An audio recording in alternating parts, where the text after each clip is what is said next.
Do you know what the excrement of slimes is used for? Actually, the excrement of slimes can be made into tempered glass. First, use separation magic to remove the moisture. Then add the excrement back in. After repeating this process several times, the excrement turns into crystal clear tempered glass, which is so hard that it can withstand level 10 impacts. Ryoma is a man blessed by the gods. He lives alone in the deep forest and, out of boredom, started raising 1,000 slimes. When the slimes are hungry, they wake him up.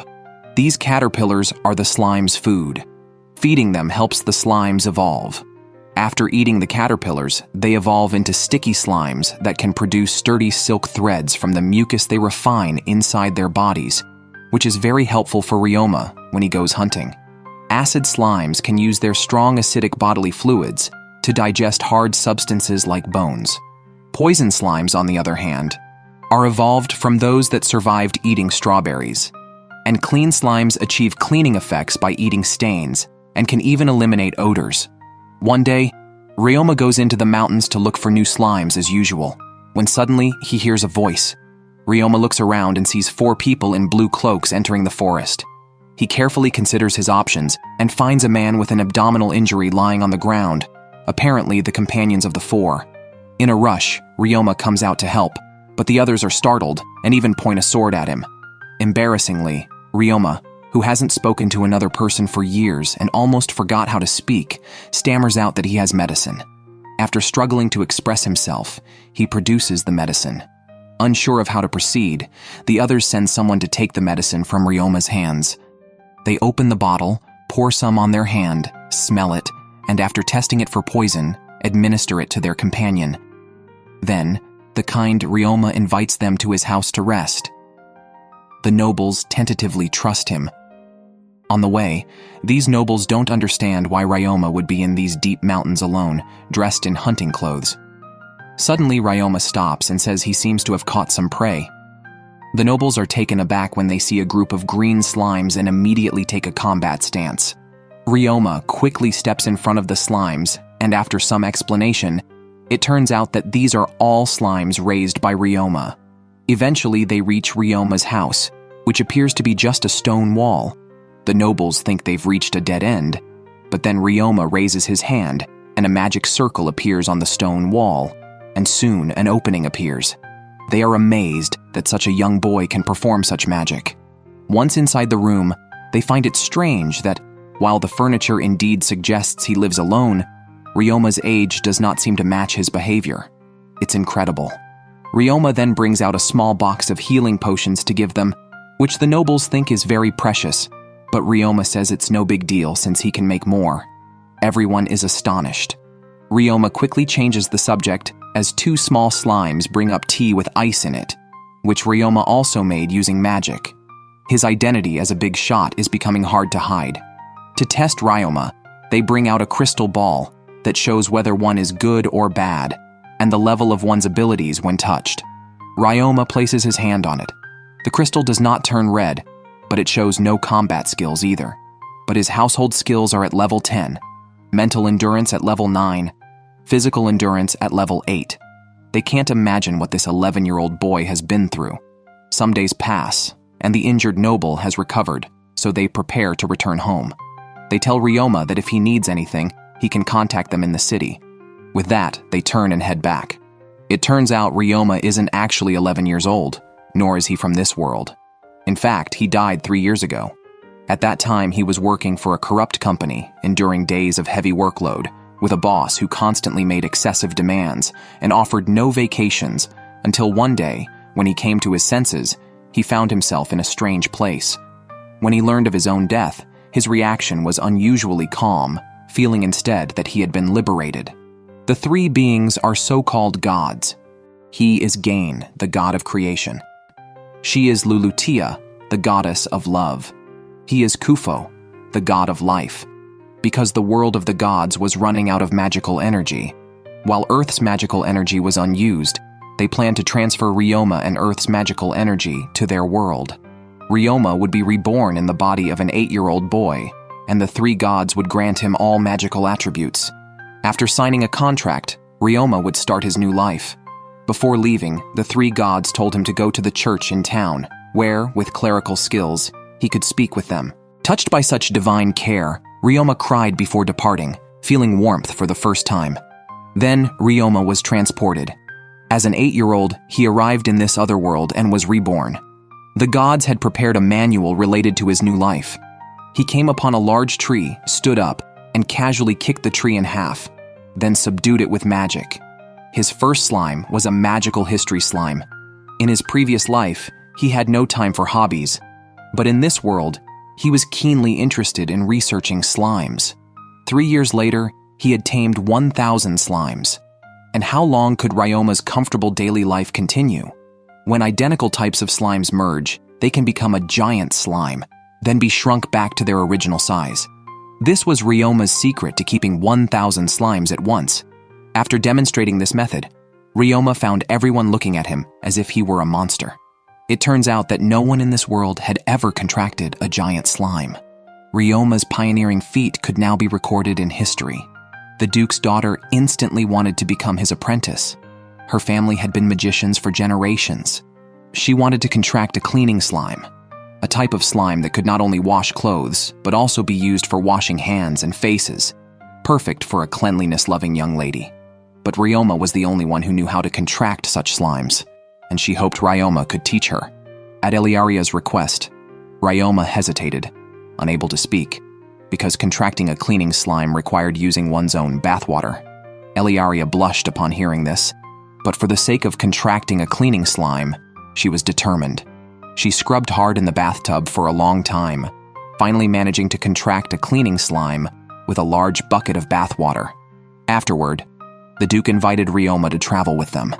Having been in this other world for 3 years, Ryoma also wanted to see more, so he used his space magic to store all his belongings in a magical box. He might rarely return to this forest in the future. On the road, Ryoma casually mentioned being a full-spectrum mage, leaving the old Duke in awe of how much Ryoma knew. Caught in a heavy rain, they were blocked by a mudslide. Taking a detour would take 3 days, and clearing the mudslide would also take 3 days. Just as the Duke hesitated about what to do, Ryoma revealed another trick. He first put on a raincoat made from slime, then went outside and cast a large barrier to block the falling rain. He then used magic to turn the mudslide directly into stones. After the slimes moved the stones away, not only was the road cleared, but also a large pile of building materials was obtained. This red liquid is from a bloody slime, a type of slime that likes to suck the blood of animals. Ryoma caught a rat and placed it on the ground. The slime pounced on it and started guzzling loudly. After finishing, it even burrowed into the rat's body through the wound. The rat's body writhed and then slowly dried up. Witnessing such a miraculous scene, Ryoma held this slime dearly, and it immediately became his familiar. When Ryoma first came to this other world, the deity had instructed him to visit them when he had time. Thus Ryoma went to the church and used the water crystal on the baptismal stand to communicate with the deity. He first inserted the crystal plate into the slot, then gently caressed the crystal ball. After a burst of light, Ryoma successfully appeared before the deity. The last time he came here was 3 years ago, after he had died on Earth. Ryoma was startled, thinking he had died again. After some explanation, he understood that communicating with the deity meant letting his soul enter the space where the deity resided, and his soul could return at any time. As soon as he began speaking, the deity expressed envy of Ryoma for maximizing the potential of the slimes, allowing him to live a modern life similar to that on Earth. Moreover, the cleaning slime and carrion slime he created were new species that had never existed in this world before. The white-bearded deity was very pleased because he was the creator of the slimes. Originally, he had only endowed the slimes with the ability to adapt to the environment and reproduce, but Ryoma gave them even more potential for evolution. This boy could control thousands of slimes simultaneously, yet the Beast Tamer Guild considered him a once-in-a-century novice because they judged beast tamers based on the strength and weakness of their familiars. As slimes were considered the lowest level of magical creatures, Ryoma was still regarded as the lowest level beast tamer, despite his ability to control 1,000 simultaneously. With no other choice, Ryoma had to register at the Adventurers Guild, where survival and combat skills were valued. However, upon arriving at the Adventurers Guild, the testers still did not think highly of Ryoma, a mere child. He could only prove himself through his abilities. The first test was archery, where each participant had only 5 arrows and had to hit the target with each arrow to pass. Ryoma hit the bullseye with the first 2 arrows, then promptly performed a triple shot, eliciting gasps from the audience. The second test involved shooting at moving targets, a test reportedly established by a mage who had invented a shotgun. This other world even had shotguns, and Ryoma heard that this person was a protagonist from another era who had brought guns into the magical world. Yet the moving target did not pose a problem for Ryoma. He still hit the bullseye with every arrow and even performed a 4-arrow simultaneous shot, stunning everyone. Just when people were shocked, an examiner suddenly attacked Ryoma from behind. Ryoma caught the dagger and reflexively counterattacked with magic, stopping just in time when he realized it was an examiner. The test ended there, revealing that the sneak attack was also part of the test. Archers should not relax their awareness of danger while attacking others. This time, the examiner was truly startled. Many could dodge a sneak attack, but to counterattack immediately was something he had never encountered before. Ryoma's strength was recognized by the examiner. The assessor is also a manager at the Adventurers Guild, a person who came with the entourage of a duke's family, which made him treat the situation with extra caution. Although Ryoma's abilities were exceptional, starting him at too high a rank could lead to criticism. The guild manager, aiming to protect Ryoma, assigned him the lowest level. After all, a capable person could quickly rise through the ranks by completing tasks. However, nobody expected that this powerful young man would voluntarily choose cleaning toilets as his first task. This was the most corporate slave-like behavior I had ever seen from Ryoma. Despite being favored by deities in this other world, he used his divine powers to become a janitor. Faced with a mountain of garbage, he first split a giant slime into 100 smaller ones. The trash was quickly devoured by them. After the last piece of garbage was consumed, a hole appeared in front of him. Ryoma cleaned the dump using water magic, then used earth magic to turn the soil into bricks, which the slimes used to plug the hole. With the dump site cleaned, his task was complete. Returning to the Adventurers Guild, Ryoma received a substantial reward for his excellent work. He was summoned to the office by a man, and the guild president then tasked him with cleaning all the city's toilets. Ryoma agreed without a second thought, but the job was not as simple as he expected. The public toilets, originally cleaned by the people from the slums, were left unattended for months due to a strike caused by embezzlement of their wages. The conditions inside were dreadfully filthy. Nevertheless, Ryoma took on the job and arrived at the public toilets, where the stench had already formed a visible fog. There were 30 toilets in total. Equipped with leather boots, gloves, a hazmat suit, and slime goggles, Ryoma was fully prepared. Upon opening the toilet door, the carrion slimes bravely surged forward, mercilessly devouring the waste. After they finished, Ryoma cleansed the toilets with water magic and thoughtfully disinfected them with lightning magic. After cleaning the first toilet, the nutrient-rich waste caused the slimes to split into 2. More slimes meant faster cleaning, but then a tense situation arose as their resistance to toxins significantly increased, indicating the presence of miasma, a deadly toxin to humans. Ryoma quickly reported back to the Adventurers Guild. The guild manager took the issue seriously and deployed a large number of adventurers to guard the area. Thus, an unusual scene unfolded. One person cleaning toilets while a group guarded him. After 1,000 carrion slimes merged, they transformed into the king of carrion slimes, possessing a skill that allowed it to rapidly devour waste, greatly accelerating Ryoma's cleaning speed. In just a few hours, the number of Ryoma's slimes grew to over 3,000, and with 3 kings of carrion slimes working simultaneously, they could instantly clean a toilet. Finally, by the next morning, Ryoma had completed all the cleaning tasks. The morning sunlight reminded him of his life back on Earth, where he was a corporate drone, often working overtime until morning. However, his mother, who dearly loved him, used to wake up early to welcome him home. Sadly, after her passing, no one was there to welcome him, and his home no longer felt like one. He thought the things he had lost would never return, but when he pushed open the door, everyone was there to welcome him back.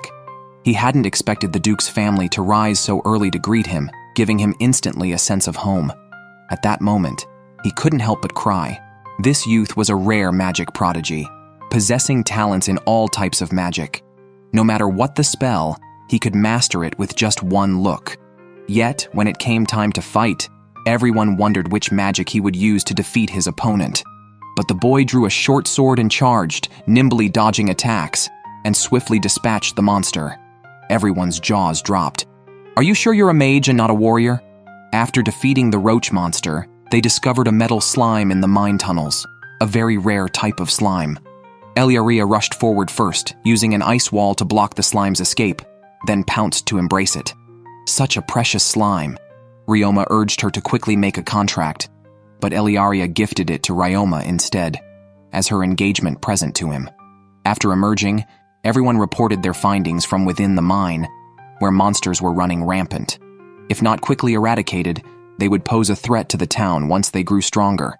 The Adventurers Guild took this seriously, immediately mobilizing all adventurers to prepare a concentrated attack on the abandoned mine.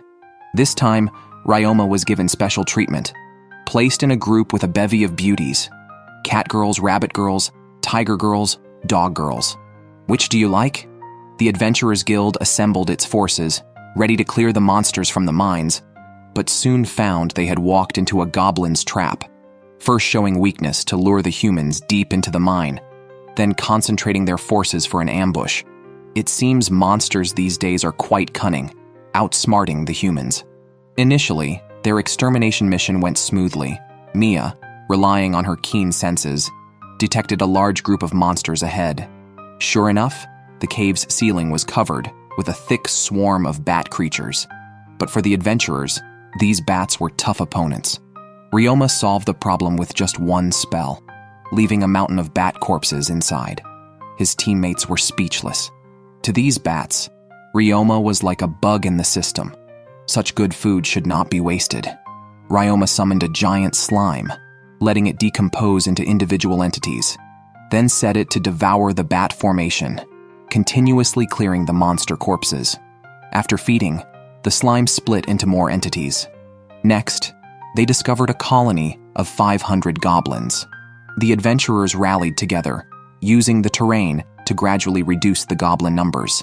But it seemed the more they killed, the more there were. The adventurers also realized there might be more than 500 goblins. The adventurers were in danger. Ryoma could no longer hide his strength, ordering all adventurers to fall back. He summoned his slime legion and rushed forward, setting a sound barrier around his allies, then launched a sonic attack on the goblins. Instantly, the goblins lost their ability to fight. The slime legion surged forward. Those with abilities used them, those without used sticks to beat the goblins, crushing them into disarray. The adventurers followed to mop up. But just when victory seemed within reach, a goblin commander and many sharp-toothed goblins emerged from deeper within the cave. The real battle was about to begin. Ryoma issued the order, directing the Slime Legion to launch their final attack on the goblins. Following Ryoma's command, thousands of slimes transformed into a torrent, directly overwhelming the goblin commander. After the battle, everyone was covered in dirt and grime. Ryoma had the cleaning slimes crawl over everyone, scrubbing them clean, making them look as good as new. The goblin stains, which were originally thought to be permanent, had everyone considering throwing away their gear and buying new ones. However, Ryoma's intervention saved everyone the expense of new equipment.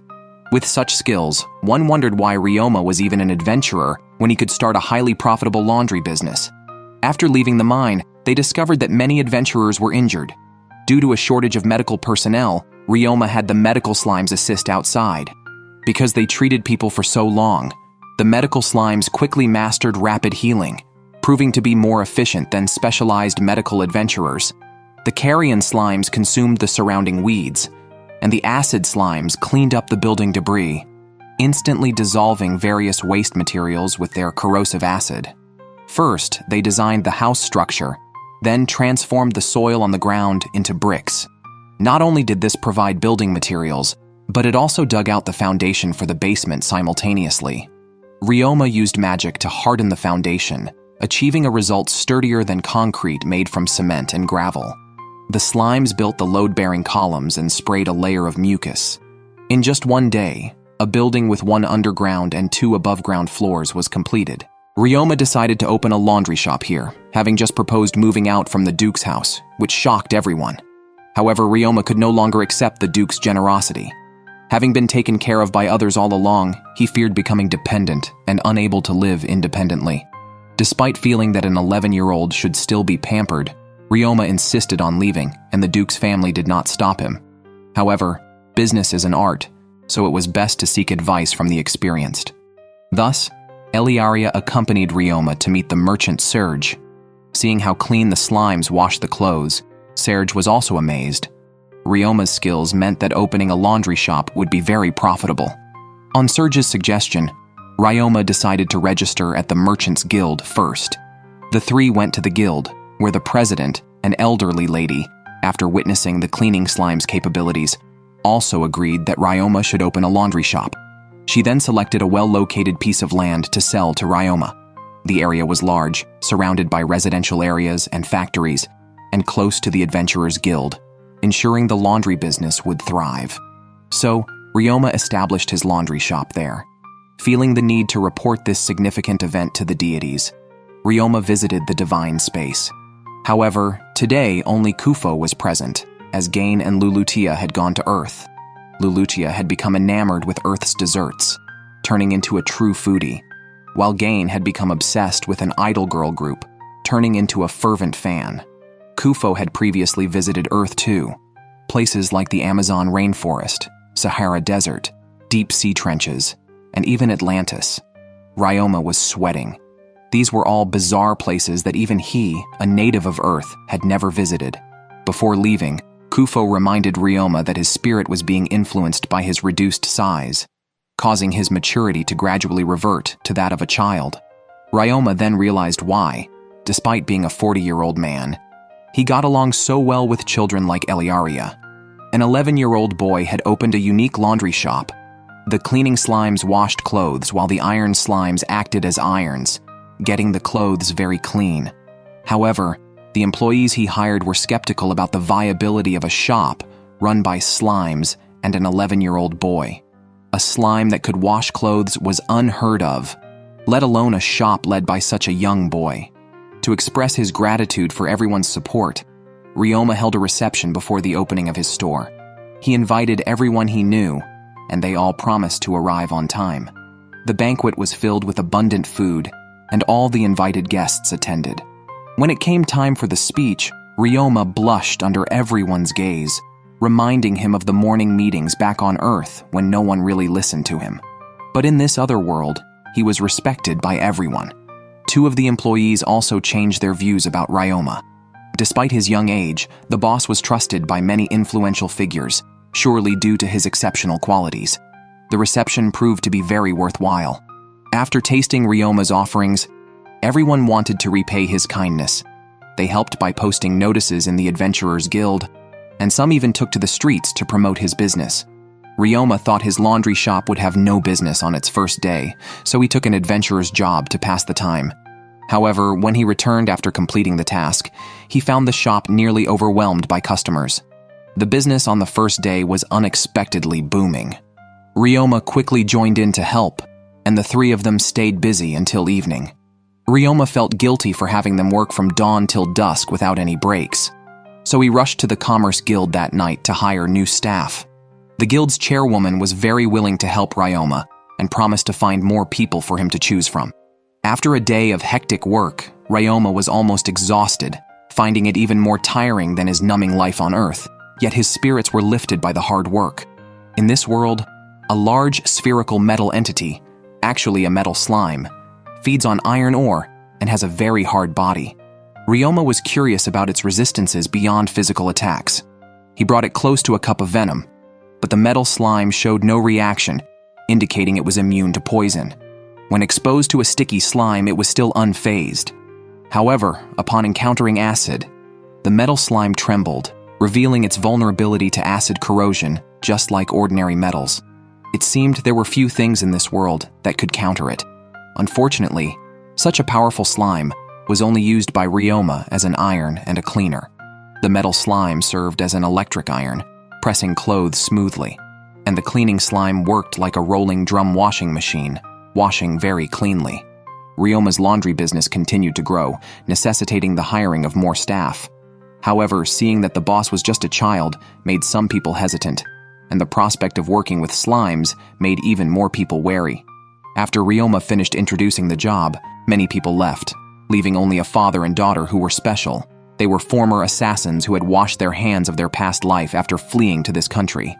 Their assassin's instincts still sharp, they recognized that Ryoma was no ordinary person. Ryoma thought to himself how accurate their guess was. Initially, they thought their identities being exposed would prevent them from being employed, but Ryoma hired them anyway. People capable of being assassins were definitely skilled. They would serve as waitstaff normally and as bodyguards when danger arose, effectively doing the work of 4. After a day's trial, Ryoma found both were competent, so he summoned a healing slime to treat the man's injuries. It turned out that before coming to Ryoma, the man had worked in a mine where he was injured by a falling rock, forcing him to seek new employment. They were skeptical about the slime's healing abilities at first, but after the treatment, the man was amazed to find his leg pain gone. Afterward, both worked even harder. Ryoma took on the responsibility of cooking for everyone, but his main occupation was still as an adventurer, so he couldn't always help with cooking. Moreover, the laundry business was getting better, and the 4 people outside couldn't keep up. Ryoma had no choice but to continue increasing his staff. This time, not only did he recruit 3 new employees, but he also specifically hired a chef for everyone. Even with so much help, the queue of people coming to drop off their laundry still stretched out the door. Seeing how successful Ryoma's laundry business had become, the Duke's family was also very surprised, though they knew Ryoma was bound to succeed. But the scene greatly exceeded their expectations. This slime was crazily feasting on iron powder, as Ryoma wanted to try to create a metal slime using iron powder. However, he didn't know that metal slimes aren't evolved by eating iron powder, because the Merchant Association had ordered a large quantity of waterproof fabric from Ryoma. He planned to produce it in bulk in a secluded, abandoned mine. Ilaria also came here to practice the violin, allowing Ryoma to enjoy the music while working. Indeed, with Ilaria's musical support, both Ryoma and the slime's work efficiency greatly improved. First, he set up the frames and hung the white fabric, then let the sticky slime continuously spray its slime. All that was left to do was wait for the slime to dry, and the fresh waterproof fabric was ready. While waiting for the waterproof fabric to dry, Ryoma helped Ilaria make some stone dolls. Ilaria happily accepted them as tokens of their affection. Ryoma simply made a dozen more dolls, 1 for each member of the Duke's family. However, Ilaria said one was still missing, because there wasn't one of Ryoma himself. In her eyes, Ryoma was already family. As the laundry business continued to boom, even with 7 or 8 employees, they were still very busy. Fortunately, Ryoma didn't need to step in personally. He went to the abandoned mine to continue making waterproof fabric. Suddenly, a strange fluctuation came through. It was the slime that was continuously devouring iron powder. Upon approaching, he found that this evolved slime was much heavier than the ordinary metal slimes. After identification, it was discovered that it had evolved into a steel slime. It was only then Ryoma realized that slimes, if they only eat iron powder, would evolve into steel slimes. To create metal slimes, they need to ingest various types of metals simultaneously. Who is stronger, Ryoma or the king of scavenger slimes? Watch this. Ryoma leaped forward and threw a punch, but after hitting the slime, he himself was thrown back due to the size difference. Ryoma's physical attacks were basically ineffective against it. The slime also stretched out its thick tentacles to counterattack. Ryoma raised a rock wall to block it. The battle left Ryoma sweating profusely. It proved that without using magic, Ryoma really had no way to handle the king of slimes. When he got home, he found that today's revenue was 3 times higher than yesterday. The employees were all working hard, but Ryoma discovered a problem. He hadn't arranged for any days off for them. So he decided to set up rest days for them, and someone immediately cried on the spot. It turns out that in this world, workers fundamentally didn't have the concept of taking days off. Being paid on time here already made one a conscientious employer. Normally, everyone's wages were very low, and wage arrears were common practice. Girls who were unlucky could even be harassed by their superiors. Ryoma was so good to them, and everyone expressed that they would work hard to repay Ryoma. Everything Ryoma did was watched over by the gods. They were pleased with both his efforts and his kindness. Bringing Ryoma to this world was undoubtedly the right choice. One day, Ilaria found Ryoma and invited him to accompany her to contract a second familiar. Ilaria planned to contract a Rimuru bird as her familiar. Ryoma was also eager to try. He wanted to acquire a Rimuru bird for himself. This is the most twisted family I've ever seen. Even Ryoma, a reincarnated individual, said they were too much for him to handle. When Ryoma was reincarnated, he was under the care of 3 deities. He was endowed with talents in all types of magic, with a magical power far exceeding that of the natives of this world, up to 198,000. However, the magic power of the girl in front of him was 200,000, surpassing even Ryoma. Who would have thought that such a usually well-mannered and cute girl would have such a high talent? Ryoma exclaimed in admiration. Ryoma's compatibility with slimes was perfect. Thus he commanded an army of up to 4,000 slimes. These slimes could collectively defeat any nation in this world. Yet the woman in front of him could contract divine beasts like the Rhea wolves, giant creatures that were not only massive and resilient, but could also use ice magic. These creatures devoured slimes as if they were eating dumplings, utterly defeating Ryoma's slime army. And she owned 20 of these divine beasts, plus another 100 wolves of various types. Who would have thought that the normally gentle and elegant lady was so strong? Ryoma exclaimed she was too much to handle. But the most twisted was the old man, because the magical beast he contracted was a dragon. Who could imagine that this old man was a dragon rider, and he had more than a dozen dragon companions? Ryoma exclaimed that this was a level even crazier than his own. Luckily, Ryoma was a good kid. If he were naughty, doing some mischief in this world, probably no one else would need to take action. This family alone could take care of him. This is a type of bird that likes music because they can use various types of magic. Many people wanted to contract a few of these birds as familiars. However, the best way to contract such magical beasts was to play beautiful music to them in person. For this, Ryoma specially made a guitar in this other world, hoping to use the simplest method to contract a few birds. Just as he arrived by the river, he saw a boy who also wanted to contract a Rimuru bird. The boy had prepared a flute, apparently also choosing the musical route. But contracting a Rimuru was not as simple as imagined. The boy had just started playing when the little bird became impatient and started squawking and was scorned by the flock. Angered and embarrassed, the boy drew his sword, intending to force the issue. Then the little crows flying high above launched wind blade attacks. The boy was chased and ran away in a sorry state. Just when he was about to be injured by these little birds, at the critical moment, Ryoma used an earth wall to block the attack for him. However, after the wind blade attack failed, the Rimuru birds launched a sonic magic attack. This type of magic could directly attack a person's spirit. Seeing everyone around, including the girl, suffering in pain, Ryoma could only concentrate and search for the bird emitting the sonic magic. Soon, he locked onto a Rimuru bird with a distinctive color. A silence spell sealed its sonic attack. But because of this, Ryoma was remembered with resentment by this high-level magical beast. After driving away the flock of birds, the Duke's household began to aid the injured people. Everyone was curious. All were in pain, even many experienced adventurers fainted. So why was Ryoma the only one able to fight back?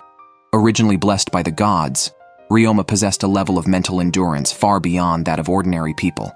Nevertheless, while he managed to fend off the attack of the Rimuru birds, he inadvertently drove the flock away. To continue trying to form a contract with the Rimuru birds, he could either wait for them to return or go directly to their nest, if only anyone knew where it was. Staying to wait raised the uncertainty of whether the birds, once driven away, would return that day. Ryoma and the Duke's family waited by the river for 3 days, but the Rimuru birds that flew away never returned. When Ilaria brought up the topic of parting, Ryoma broke out in a sweat. Talking to girls was not his strong suit. As the two discussed parting, the girl seemed somewhat melancholic. Ilaria also reminded Ryoma to write to her. Just as he was about to reply, a nearby guard suggested that this was a moment when a man should at least embrace. He even demonstrated using a large tree. This turned Ilaria's cheeks red.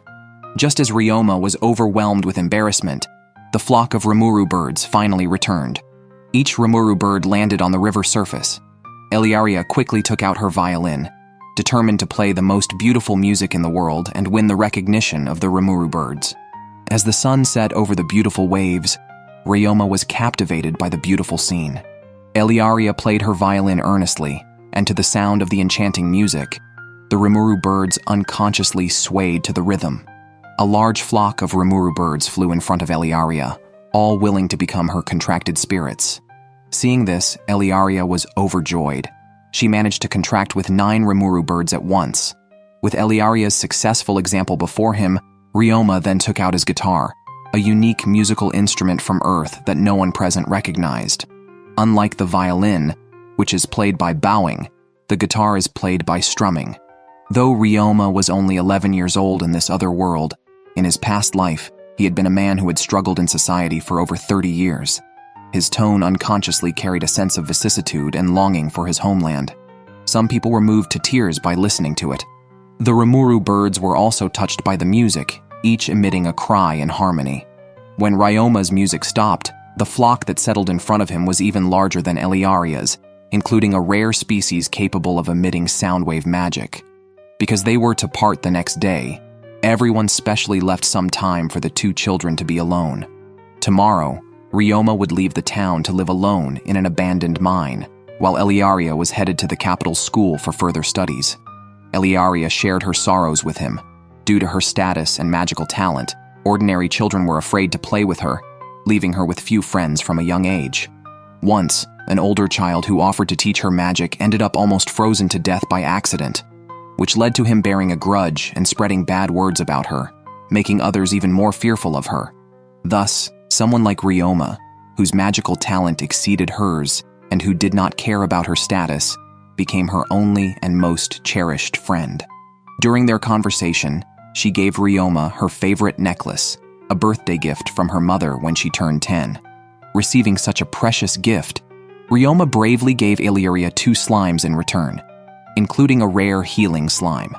Ilaria laughed immediately upon receiving this unique gift, as slimes were what he treasured most. As they were to part the next day, Ilaria, fearing that Ryoma would not write to her, sternly threatened him to remember their promise to meet again in 3 years. If he became too immersed in his work and forgot about it, she warned that she would use the magic she would train in those 3 years to wake him up, just as her mother once woke her father who had forgotten a similar promise.